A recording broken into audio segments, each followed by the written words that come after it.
भोजन एवं पोषण चैप्टर से आपके लिए हम एक और लेक्चर लेके आए हैं जो कि आपके लिए बहुत ही महत्वपूर्ण प्रश्न बनाता है। सीटेट एग्ज़ाम में कहीं ना कहीं आपको इस चैप्टर से 2 से 3 मार्क्स यहाँ से 100% मिलेंगे। एक एक प्रश्न को अच्छे तरीके से समझिए क्योंकि इससे कई प्रश्न पूछे गए हैं और हम वही प्रश्न को डिस्कस करेंगे, वही कॉन्सेप्ट्स जानेंगे जो आपके प्रीवियस ईयर में पूछे हुए हैं। सबसे पहला प्रश्न है, नारियल डली हुई किसी भी करी के साथ उबला हुआ टेपिया को निम्नलिखित में से किस क्षेत्र का प्रिय भोजन है?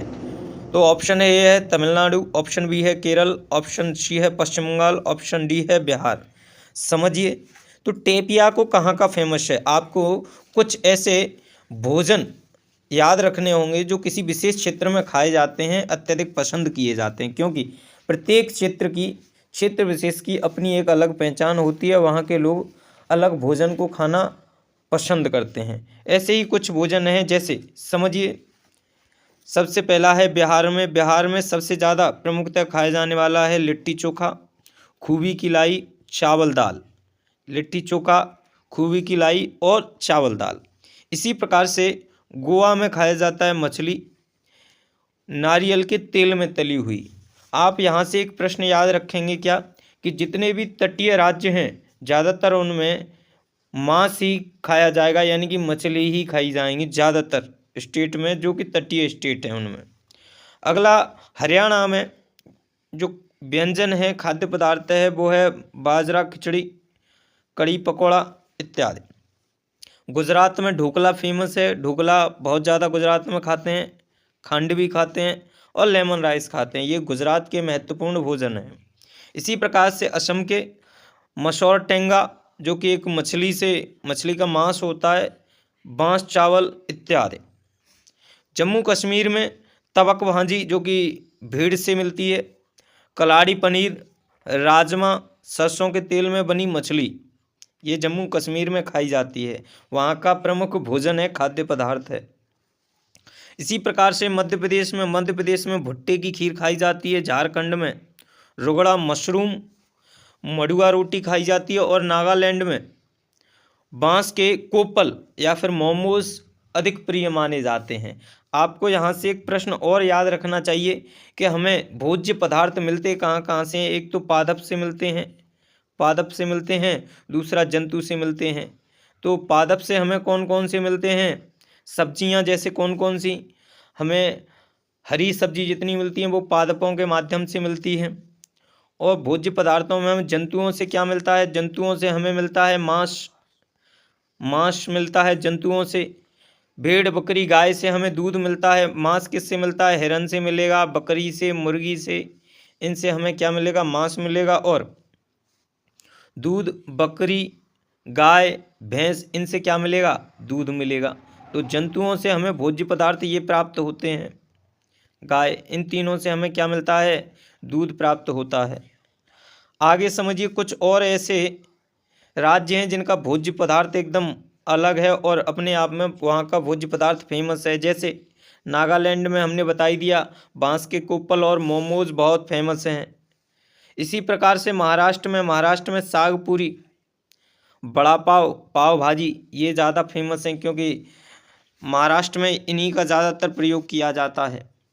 पंजाब में सरसों का साग, मक्के की रोटी का ज़्यादा प्रयोग किया जाता है और सबसे अच्छा भोज्य पदार्थ है पंजाब का। उड़ीसा में छेना पोड़ा सबसे ज़्यादा पसंद किया जाने वाला भोज्य पदार्थ उड़ीसा का है। राजस्थान का मलाई घेवर और चूरमा बाटी, यानी दाल बाटी चूरमा, ये राजस्थान का है। राजस्थान के प्रमुख भोज्य पदार्थ में मलाई घेवर और दाल बाटी चूरमा। मेघालय में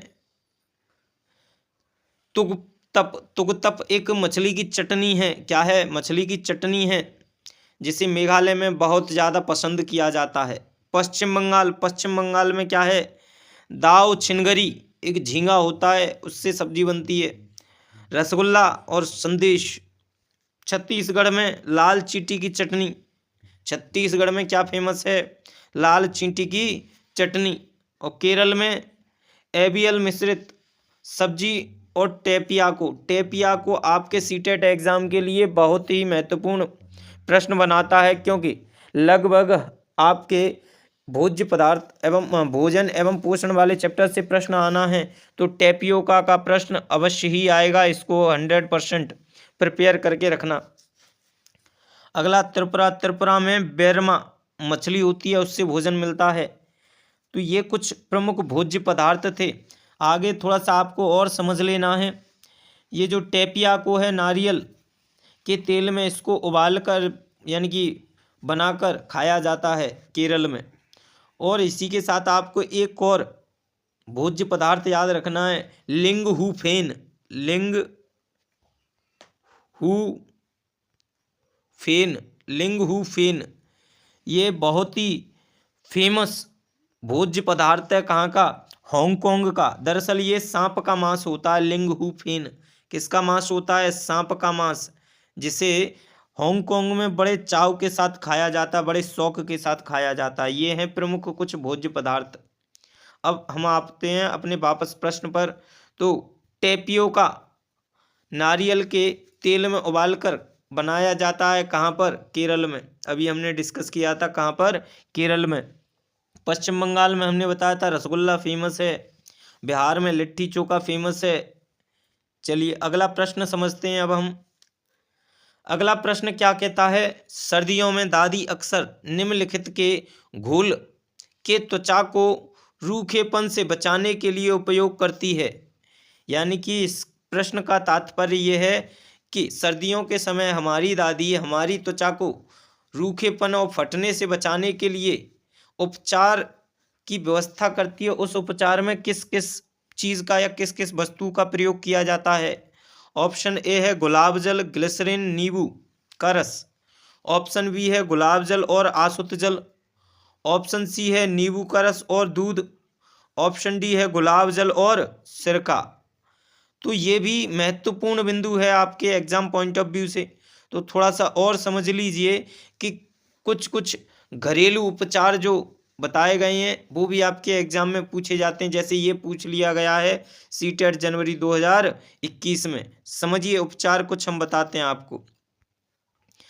सबसे पहले उपचार में आपको समझना पड़ेगा, अगर आम बुखार आ जाता है तो मेथी की चाय पी लीजिए, आम बुखार एकदम बिल्कुल ख़त्म हो जाएगा। हल्का फुल्का कोई घाव है तो उसमें हल्दी का लेप लगाइए, वो घाव अपने आप भर जाएगा और सही हो जाएगा।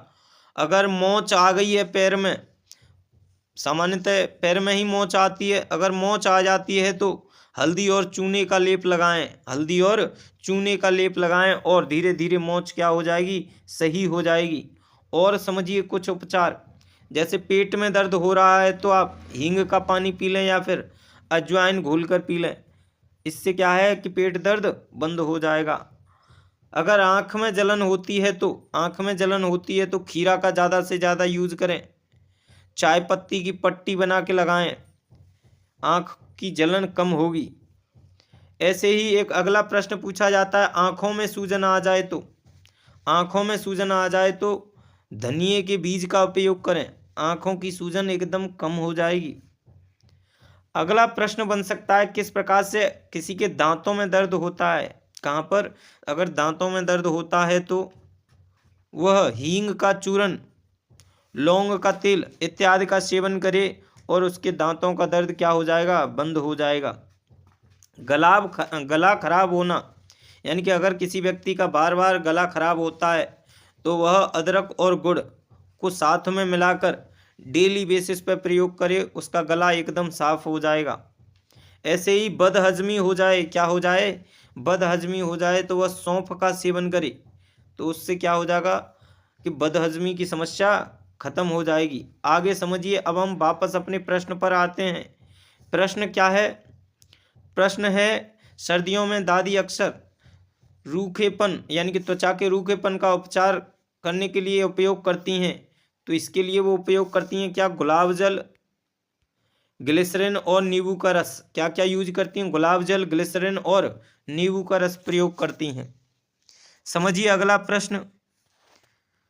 अगला प्रश्न बहुत ही आसान है। भोजन विषय पढ़ाते समय सुनीता एक पर्यावरण अध्यापिका की निम्नलिखित में से कौन सी युक्ति छात्रों में अन्वेषण प्रवृत्ति को बढ़ावा देगी? ये प्रश्न सीटेट जनवरी 2021 में पूछा हुआ प्रश्न है। ऑप्शन ए, छात्रों के परिवार व समुदाय के सदस्यों से भोजन की विविधता की पसंद नापसंद पर चर्चा करने के लिए प्रेरित करना। ऑप्शन बी है, भोजन के विभिन्न स्रोतों का चित्र दिखाना। अब भोजन का चित्र दिखाकर ज़्यादा जानकारी दी जा सकती है क्या? नहीं, तो ये नहीं हो सकता। अगला ऑप्शन सी है, अच्छा स्वास्थ्य बनाए रखने के लिए छात्र क्या खाएं, यानी कि स्वास्थ्य अच्छा हो इसके लिए छात्र किस का सेवन करें के लिए अनुदेशन देना। तो ये लगभग सही हो सकता है कि छात्रों को क्या क्या खाना चाहिए जिससे उनका स्वास्थ्य एकदम सही रहे, ये हो सकता है, अभी हम देखेंगे। फोर्थ ऑप्शन पर आते हैं, समझते हैं। छात्रों को विभिन्न क्षेत्रों के भोजन पदार्थों के चित्रों का संग्रह करने के लिए कहना। ये कौन सा जवाब हुआ? तो इसमें सटीक आंसर होगा वो यही होगा, अच्छा स्वास्थ्य बनाए रखने के लिए छात्र क्या खाएं इसके लिए अनुदेशन देना। यानी कि एक टीचर को कहना चाहिए कि छात्र अपना स्वास्थ्य कैसे सही रख सकते हैं, इसके लिए उन्हें क्या क्या खाना चाहिए, ये कहना ज़्यादा उचित रहेगा। तो इसका जो करेक्ट आंसर हो जाएगा वो ऑप्शन सी हो जाएगा। अगला प्रश्न समझिए। अगला प्रश्न है 2022 जनवरी में पूछा हुआ प्रश्न है, मानव पोषण के संदर्भ में स्वांगीकरण का अर्थ है। मानव पोषण के संदर्भ में स्वांगीकरण का अर्थ है। ऑप्शन ए, भोजन का वह भाग जिसका पाचन नहीं हो पाता, अवशोषित नहीं होता और बृहदान्त्र में भेज दिया जाता है। ऑप्शन बी कहता है, अवशोषित पदार्थ का शरीर के विभिन्न मार्गों में स्थानांतरित होना। ऑप्शन सी है, पचा हुआ भोजन क्षुद्रांत की भित्ति में अवशोषित होना एवं रुधिर वाहिकाओं में प्रवेश करना। तो यही अपने आप में करेक्ट आंसर हो जाएगा। यही क्या हो जाएगा? करेक्ट आंसर हो जाएगा ऑप्शन 3, पचा हुआ भोजन क्षुद्रांत की भित्ति में अवशोषित होता है सबसे पहले और उसके बाद रुधिर वाहिकाओं में धीरे धीरे प्रवेश करने लगता है। तो यही इसका करेक्ट आंसर हो जाएगा। समझिए अगला प्रश्न। अगला प्रश्न अपने आप में बहुत आसान प्रश्न है। नीचे दिए गए हमारे देश के किस केंद्र शासित प्रदेश के अधिकांश सामान्यतः लोगों को नारियल डली हुई किसी भी करी के साथ उबला हुआ टेपियोका खाना सबसे अच्छा लगता है? ये प्रश्न अभी हमने डिस्कस किया था, 2021 के एग्जाम में पूछा और 2022 के में भी सेम टू सेम रिपीट हुआ। ऑप्शन ए आंध्र प्रदेश है ही नहीं, ऑप्शन बी तमिलनाडु ये भी नहीं है। इसका जो करेक्ट आंसर होगा वो केरल होगा। अच्छा, इसी के साथ आप बताइए कि गोवा के लोग क्या खाना पसंद करते हैं? तो गोवा के लोग खाना पसंद करते हैं मछली। क्या खाना पसंद करते हैं? मछली खाना पसंद करते हैं, वो भी नारियल के तेल में भुनी हुई। अगला प्रश्न समझते हैं। हमारे देश के किस एक भाग के अधिकांश व्यक्ति अपने घरों के आंगन में टेपियोका और नारियल उगाते हैं? इनका उपयोग करके स्वादिष्ट भोजन तैयार करते हैं। अभी हमने बताया tapioca is related to Kerala, तो यहीं से इसका सही आंसर बन जाएगा। अगला प्रश्न समझिए। डॉक्टर ने किसी व्यक्ति को प्रतिदिन दवाइयाँ के साथ हरे पत्ते, सब्जियां, आंवला और गुड़ खाने का सुझाव दिया। यह व्यक्ति रोगी होना चाहिए। यह व्यक्ति किस बीमारी से पीड़ित होगा? यह व्यक्ति, इस प्रश्न का जल्दी से जवाब दीजिए। क्या हो सकता है इस प्रश्न का जवाब? जल्दी से बताइए। तो आप देखोगे कि डॉक्टर किसी व्यक्ति को हरे पत्ते की सब्जियां, आंवला, गुड़ इत्यादि खाने की बोल रहा है, तो वह सामान्यतः म्यादी बुखार से पीड़ित हो सकता है। किससे? म्यादी बुखार से। किससे? म्यादी बुखार से। अब थोड़ा सा समझ लीजिए बीमारियों के बारे में एक दो पॉइंट, क्योंकि यहाँ से भी प्रश्न पूछा जा सकता है, तो आप समझिए थोड़ा सा। आप सबसे पहले समझेंगे प्लेग बीमारी के बारे में थोड़ा सा समझेंगे। तो प्लेग बीमारी चूहों के काटने से फैलती है, चूहों की वजह से फैलती है। कौन सी बीमारी? प्लेग, चूहों की वजह से। और इसी को काली मौत भी कहा जाता है। कौन सी मौत कहा जाता है? काली मौत। काली मौत भी इसी को कहा जाता है। एक और महत्वपूर्ण प्रश्न बनता है, हैजा किसके कारण होता है? हैजा हैजा होता है गंदे या दूषित जल के कारण और भोजन के कारण। अगर आप खराब भोजन कर रहे हो, गंदा बासा भोजन कर रहे हो, तो आप हैजे के शिकार हो सकते हो। अगला प्रश्न समझिए, जो कि आपके लिए बहुत महत्वपूर्ण है। विषाणु जनित रोग कौन कौन से होते हैं? विषाणु जनित रोग, विषाणु जनित कौन कौन से रोग होते हैं? पीलिया होता है। कौन सा? पीलिया होता है। एक डेंगू होता है। कौन सा? डेंगू। चेचक होता है। चेचक, चेचक भी होता है विषाणु जनित रोग। डेंगू होता है, डेंगू।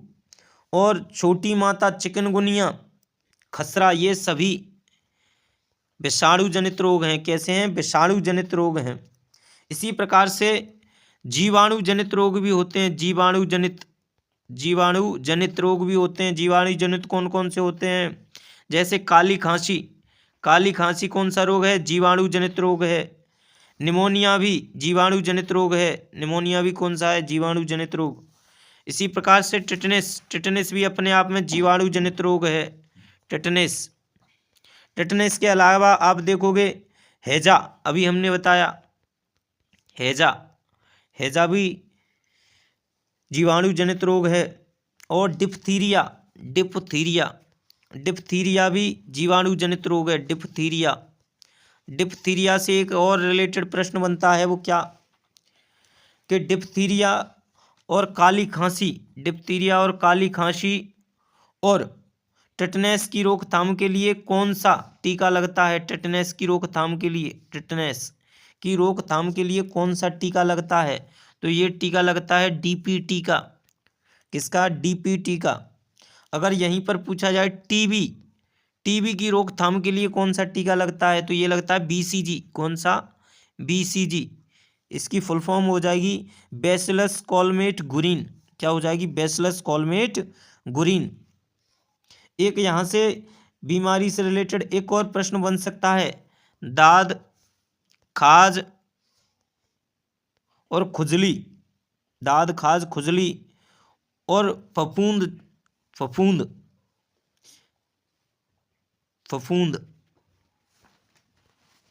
जनित रोग होते हैं। दाद, खाज, खुजली और अस्थमा टाइप के, एथलीट फुट टाइप के, ये रोग फफूंद जनित रोग होते हैं, यानी कि कवक के कारण होते हैं। तो इसका जो करेक्ट आंसर था वो म्यादी बुखार था। अगला प्रश्न समझिए। अगला प्रश्न बहुत ही महत्वपूर्ण प्रश्न है। यह देखा गया है कि पाचन क्रिया बाहर की अपेक्षा आमाशय के अंदर अधिक तेजी से होती है। क्यों? यानी कि डाइजेशन आमाशय में अधिक क्रियाशील होता है बजाय बाहर। क्योंकि पाचक रस जब एंजाइम के बाहर रखते हैं तो निष्क्रिय हो जाते हैं। ये कब से हुआ भाई? आगे ऑप्शन बी क्या कहता है? आमाशय के अंदर भोजन का मंथन होता है। ये सही बात है यहाँ तक तो, जिससे उसकी सतह का क्षेत्रफल बढ़ जाता है और एंजाइम की क्रियाएं तेज हो जाती है। ये सही हो सकता है आंसर। ऑप्शन सी समझिए। पाचक रस आमाशय के अंदर अम्लीय होते हैं जबकि बाहर क्षारीय होते हैं। आमाशय के अंदर भोजन की उपस्थिति में पाचक रस का उत्पादन बहुत अधिक ज़्यादा होता है। तो इसका जो करेक्ट आंसर हो सकता है वो बी हो सकता है, जो कि सही व्याख्या कर रहा है। यानी कि आमाशय के अंदर भोजन का मंथन होता रहता है, बार बार फिल्ट्रेशन होता है, जिससे उसकी सतह का क्षेत्रफल बढ़ जाता है और एंजाइम की क्रियाएं तेज हो जाती हैं। अगला प्रश्न समझिए। अगला प्रश्न समझते हैं। मीरा और दिव्या छोटी लड़कियां हैं। मीरा समोसे, कटलेट और डबल रोटी खाना पसंद करती है, जबकि दिव्या ऐसा भोजन पसंद करती है जिनमें लौह तत्व की कमी हो। मीरा और दिव्या निम्नलिखित में से कौन सी बीमारी से परेशान होंगी या ग्रसित होंगी? ऑप्शन ए मोटापा और स्कर्वी। सबसे पहले आपको समझना पड़ेगा कि लौह की कमी होगी तो उसमें एनीमिया की तो कमी होगी जी। एनीमिया, तो एनीमिया की कमी आप देखोगे कि एनीमिया जिसमें है वो वाले ऑप्शन तो होंगे ही, तो स्कर्वी तो होगा नहीं क्योंकि विटामिन सी की ज़रूरत होती है। इसमें 3 ऑप्शन है जिनमें एनीमिया है। अब समझिए, आप देखोगे कि जितने भी मोमोज, कटलेट, डबल रोटी टाइप के हैं, इनसे मोटापा बहुत अधिक होता है। तो आप देखोगे क्या कि मोटापा और एनीमिया का शिकार हो जाएंगे दोनों, मोटापा और एनीमिया की शिकार हो जाएंगी दोनों। अगला प्रश्न समझिए, और यह अंतिम प्रश्न है। रजत ने अपने मित्र से कहा, मैं खेल नहीं सकता क्योंकि मुझे बुखार है। मुझे कपकपी बुखार है, सिर दर्द है और अंत में पसीना आने के चक्कर से गुजरता हूँ। रक्त की जांच के बाद डॉक्टर ने मुझे एक कड़वी दवाई दी। रजत किस रोग से ग्रसित है? ये प्रश्न आपको बताना है इसका जवाब। Option A malaria, option B म्यादी बुखार, ऑप्शन सी अतिसार, ऑप्शन डी हैजा। बताइए जल्दी से आप। तो इसका जो करेक्ट आंसर हो जाएगा वो है मलेरिया। ये प्रश्न सीटेट जुलाई 2013 में पूछा हुआ प्रश्न है। बीमारियों से रिलेटेड एक दो प्रश्न और हम आपको समझा देते हैं। प्रोटोजोआ जनित रोग कौन से होते हैं? प्रोटोजोआ जनित रोग होते हैं पैचिस, मलेरिया और पायरिया। पैचिस, पायरिया, मलेरिया, ये तीनों ही प्रोटोजोआ जनित रोग होते हैं। इसी प्रकार से विषाणु जनित रोग पूछ लिए जाएं तो कौन कौन से हो जाएंगे? चेचक हो जाएगा, चेचक। डेंगू हो जाएगा, डेंगू। खसरा हो जाएगा, छोटी माता हो जाएगा, चिकनगुनिया हो जाएगा। अगर यहीं पर जीवाणु जनित रोग पूछ लिए जाते तो टिटनेस हो जाता, हैजा हो जाता, डिप्थीरिया हो जाता इत्यादि। ये महत्वपूर्ण 10 प्रश्न थे जो कि आपके भोजन एवं पोषण चैप्टर से पूछे गए प्रश्न हैं। और इसी के साथ आपके कुछ थ्योरीज वाले पार्ट को भी हमने डिस्कस किया है। एक और समझ लीजिए थोड़ा सा इधर। आप देखोगे क्या कुछ ओरिजिन्स हैं, यानी कि कुछ ऐसे प्रश्न भी बनते हैं जिनमें ओरिजिन पूछ लिया जाए, यानी कि कौन सी चीज़ें ज़्यादातर कहाँ पाई जाती हैं ये पूछ लिया जाए। तो ये भी प्रश्न आपके एग्जाम में बनते हैं। तो समझिए, सबसे पहले जैसे मिर्ची, आलू, टमाटर, अमरूद। मिर्ची, आलू, टमाटर, अमरूद, इनका जो ओरिजिन माना जाता है, यानी कि सबसे पहले इनकी फसल हुई वो कहाँ हुई? दक्षिण अमेरिका में हुई। भिंडी, कॉफ़ी, इनकी फसल सबसे पहले अफ्रीका में हुई। मटर और गोभी ये सबसे पहले उगाई गई कहाँ पर? यूरोप में। और सोयाबीन चीन में। बैगन, मूली, सेम, करेला, आम, संतरा, बेर, केला, पालक, परवल, टिंडा, मेथी आदि ये सभी भारत में उगाई गई सब्जियां हैं। तो यहाँ से एक प्रश्न हम आपको सीधा सीधा पूछ लेते हैं, क्योंकि यहाँ से प्रश्न बनता है। वो प्रश्न ये है कि ऐसी कौन सी फसल है जो दक्षिण अमेरिका से यानी कि ऐसी कौन सा मसाला है जो दक्षिण अमेरिका से संबंधित है? जिसमें ऑप्शन आपको डाल दिए जाएंगे कॉफ़ी, मटर, मूली और टमाटर। तो इसमें जो करेक्ट आंसर हो जाएगा वो टमाटर हो जाएगा। तो ये थे कुछ महत्वपूर्ण प्रश्न। चलिए मिलते हैं नेक्स्ट क्लास में। अभी के